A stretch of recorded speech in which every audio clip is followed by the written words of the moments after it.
Bonsoir à tous et bienvenue dans cette édition du journal. Les artistes musiciens ont eu l'honneur de clôturer les festivités de la célébration de la fête nationale. L'esplanade extérieure du stade Mathieu Kérékou et de nombreux participants ont été témoins d'un spectacle musical digne du nom. Construite depuis 1975, la place de l'Étoile Rouge est un symbole des fêtes nationales. Un symbolisme qui s'enracine d'année en année. Historique de la place de l'Étoile Rouge, à suivre dans ce journal. Et puis, nos langues nationales sont-elles laissées pour compte? La question mérite d'être posée au regard de l'ampleur que prend la langue française. Ceci sans oublier les éventuelles conséquences sur le développement du Bénin.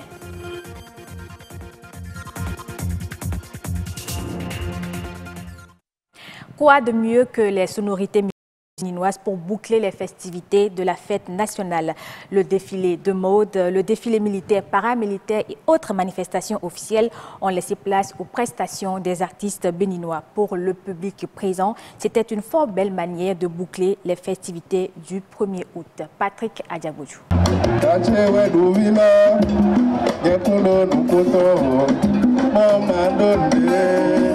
C'est un double événement de haute portée culturelle qui fera date dans la mémoire collective. 50 ans de vie de l'orchestre Polyrythmo et 58 ans d'indépendance. Le Bénin a révélé au monde entier sa richesse musicale.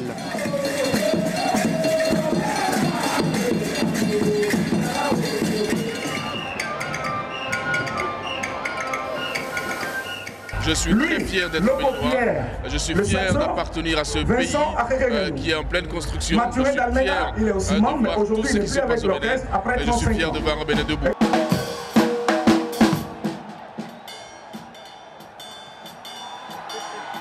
Dans un enchaînement imparable et survolté sur des mélodies immortelles, devenues des classiques de la musique moderne béninoise, le plus ancien des orchestres africains a une fois encore démontré sa maturité, a fait danser les mélomanes d'hier et d'aujourd'hui. La fierté d'avoir été utile à mon peuple, la fierté d'avoir contribué à l'éducation des enfants, la fierté d'avoir donné des conseils aux adultes, la fierté de pouvoir continuer à exercer ce métier jusqu'à la fin de mes jours.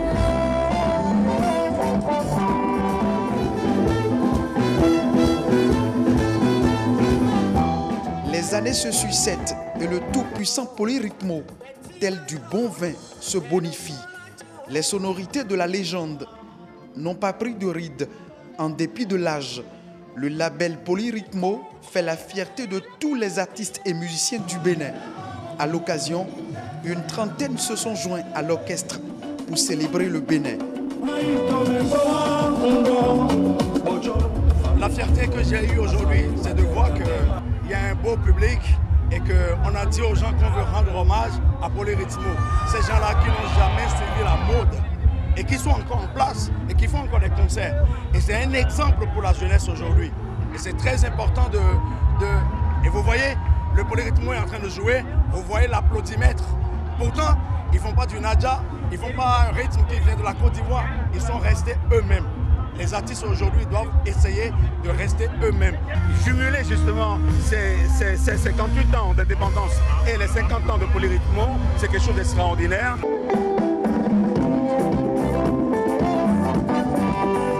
Artisan du bon son, à la fois unique et fascinant, le tout-puissant orchestre Polyrythmo porte haut le flambeau des traditions musicales du Bénin.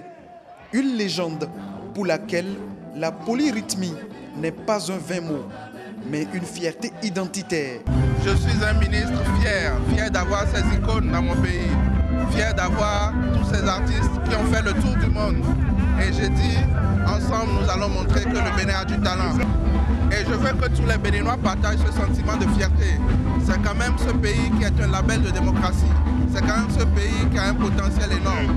Il faut être fier d'être Béninois. Ne soyez plus complexés. Le Bénin est un grand pays, il faut le savoir. On reste dans la symbolique de la fête nationale pour parler de la place de l'Étoile Rouge. C'est un patrimoine à la fois historique et touristique pour le Bénin. Ce n'est donc pas un hasard si le gouvernement de la rupture a choisi cette année encore d'y célébrer la fête nationale. La place de l'Étoile Rouge a son histoire que Mathieu Sokenou et Arnaud Adadja nous retracent à travers ce reportage. La place de l'Étoile Rouge est le fruit de l'ingéniosité de l'architecte béninois Paul Nyangeno. C'est une forme de matérialisation des révélations des sciences divinatoires sur le Dahomey, devenu République du Bénin, voulu par le gouvernement militaire révolutionnaire de 1975. Il faut rappeler que le 30 novembre 1975,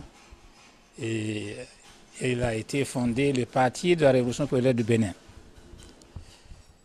Son drapeau était un drapeau rouge, l'étoile dorée. La République populaire du Bénin a été fondée le même jour, le 30 novembre 1975. Son drapeau était vert et l'étoile était rouge. C'est justement ce drapeau de la nation béninoise nouvellement fondée qui a été magnifié à travers la place de l'Étoile Rouge. À l'époque, le commandant Mathieu Kérékou dirigeait le GMR. Le Dahomey devient République populaire du Bénin avec une nouvelle idéologie. Vous avez vu, c'est conçu avec un homme qui a la roue à la main. C'est le symbole de l'agriculture, le symbole de la révolution verte, le symbole de l'unité, pour dire que par l'agriculture, le peuple peut sortir du sous-développement, le peuple peut s'enrichir. Et la roue était ce symbole qui a permis, n'est-ce pas, aux populations béninoises de pouvoir considérer que la terre ne ment pas. De par la terre, on peut tirer toutes les richesses pour le développement humain. À partir de ce moment, la place de l'Étoile Rouge devient l'orgueil de toute une nation. Donc l'Étoile Rouge étant l'expression de l'incandescence de la Révolution et de l'esprit de sacrifice des révolutionnaires et de tous ceux qui veulent se sacrifier pour leur patrie. Nous dirons tout simplement que la place de l'Étoile Rouge représente pour le Bénin ce que la Tour Eiffel pourrait représenter pour la France. Parce que quand vous voyez la Tour Eiffel à Paris, on la projette, on a toujours l'idée sur la France. Et quand on projette la place de l'Étoile Rouge à Cotonou pour le Bénin, on ne voit que le Bénin. Mais comment se présentait l'endroit aujourd'hui entièrement valorisé? La place de l'Étoile Rouge, c'est à la croisière de 4 quartiers. Cette place servait à recueillir, si vous le voulez, les excréments. Parce que quand nous on était petits, on n'avait pas de toilettes. Et il y avait le choléra qui venait de manière répétitive. C'est bien après. Parce que les bas-fonds qui étaient dans tous ces quartiers-là, à Gontikon et environ, recevaient les excréments. Donc tout ceci a été nettoyé. Le gouvernement révolutionnaire militaire avait fait un travail extraordinaire en creusant, en enlevant et en remettant la place de l'Étoile Rouge. L'érection de la place de l'Étoile Rouge, symbole représentatif de l'Étoile Rouge du drapeau vert frappé d'une étoile à 5 branches, a très tôt permis la naissance des coopératives scolaires de production dans les différentes écoles de la République populaire du Bénin.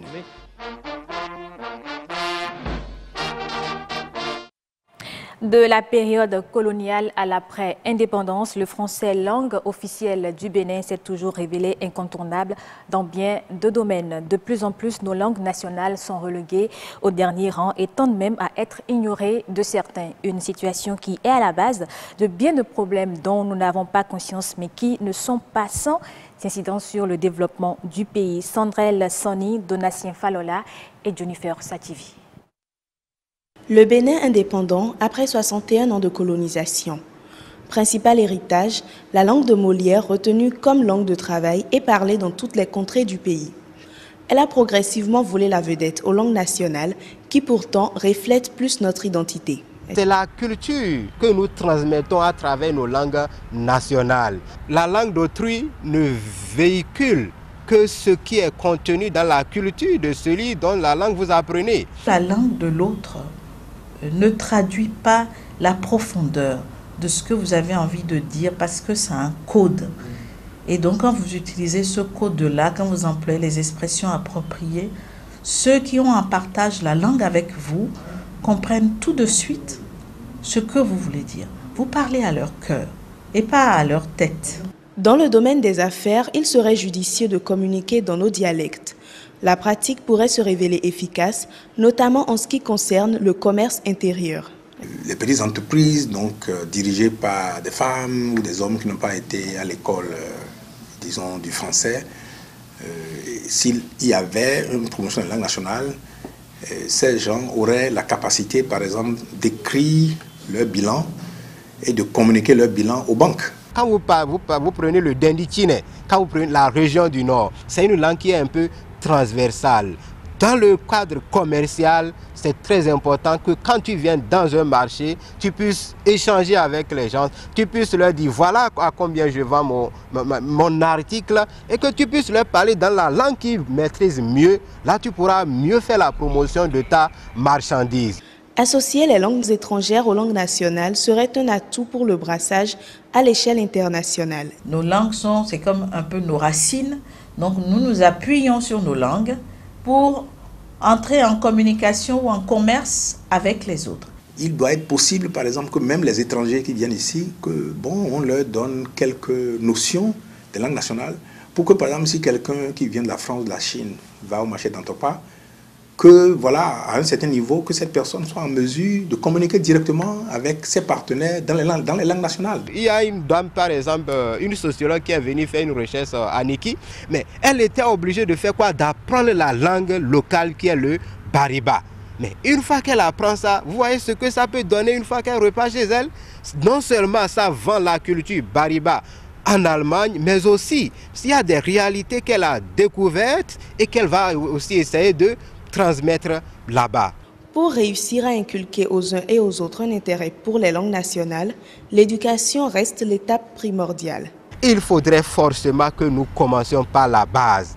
Il faut que nous alphabétisons nos enfants, nos fils dans la langue nationale. La vraie question, c'est la méthode d'apprentissage de la lecture et de l'écriture dans la langue étrangère. Je crois que c'est ça qui pose problème, parce que les parents se disent qu'il y a un raccourci. Mais non, parce que on peut tout dire dans une langue.